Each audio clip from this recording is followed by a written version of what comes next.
Are you new to assessment here at SUNY Potsdam? Are you wondering how to coordinate an assessment review of your academic program or programs? Many of your questions can be answered by going to the website for the Office of Institutional Effectiveness. There you will find a link to academic assessment. We've compiled many helpful resources on that website. This short presentation will help you get started by explaining the function of the two primary documents you need to create, the assessment report and the updated assessment plan. Both of these documents address student learning outcomes at the program level. On our campus, every academic program is part of a 7 to 10 year assessment cycle that culminates in an external review for accreditation purposes. Departments formally assess program student learning outcomes twice during that cycle, once at the midway point, and once just prior to the external review site visit. The mid-cycle review consists of an assessment report and an updated assessment plan.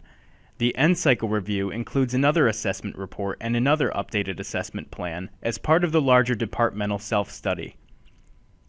As chairs or assessment coordinators, you are responsible to facilitate these reports. Unless your program is new, you already have an assessment plan and an assessment report on file. These are archived with the Office of Institutional Effectiveness on the Academic Assessment link. You won't be creating your assessment plan from scratch, but you will be updating it every 3 to 4 years, so you will want to know what it does and what components it should include. So what does your assessment plan do?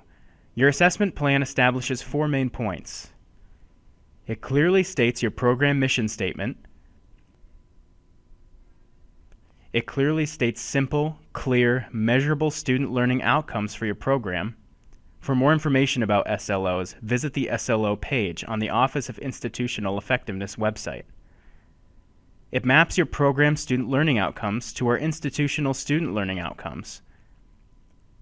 It also describes the data you will collect and how you will collect it. You will be updating this document based on the results of your assessment report, so let's look at that next. What does your assessment report do?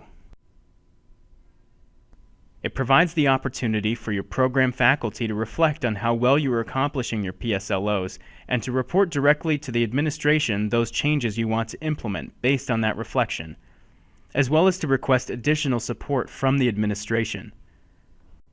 Note that your assessment report includes the following 7 components: a restatement of your department's mission, an abstract that states the changes you've implemented since the last assessment report and summarizes the changes you want to implement based on this assessment report, a copy of the first student learning outcome from your assessment plan, assessment methods and measurable criteria, a sum of the results and analysis of your data, an analysis of the effectiveness of your assessment methods, and your proposed changes for upcoming years. Repeat the process for each of your PSLOs listed on your most recent assessment plan. Please note that we are developing alternative templates that allow you to chart much of the information on both the plan and the report. Please periodically check the OIE website for updates. How will you know when your mid-cycle review is due and when your end-cycle review is due? The Office of Academic Assessment, the Provost Office, and the OIE have worked with the deans to align your assessment cycle to your external review. We created a calendar that gets us through the next 10 years, so be sure to check the OIE website for that calendar. As a reminder, your dean will send an email at the beginning of the semester prior to your mid-cycle review or your end-cycle review. All mid-cycle reviews or end-cycle reviews are due during a fall semester.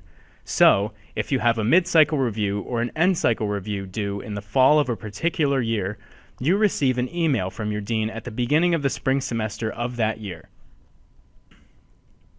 As a further help, we have created an annual assessment timeline that will help you stay on track. This timeline shows when you should be meeting with your dean, when you should submit your review documents to your dean and to the academic assessment coordinator, and what assessment tasks you should be doing every year, regardless of when your reviews are due.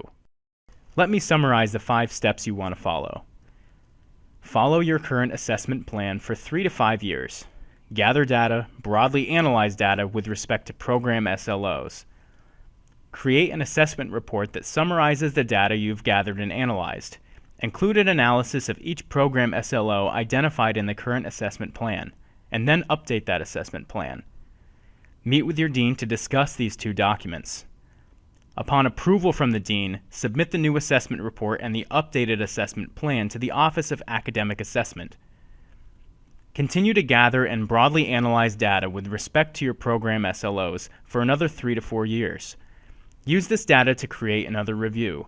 This newer review, a new assessment report, and a new updated assessment plan will become part of your program self-study that immediately precedes the external review required for accreditation.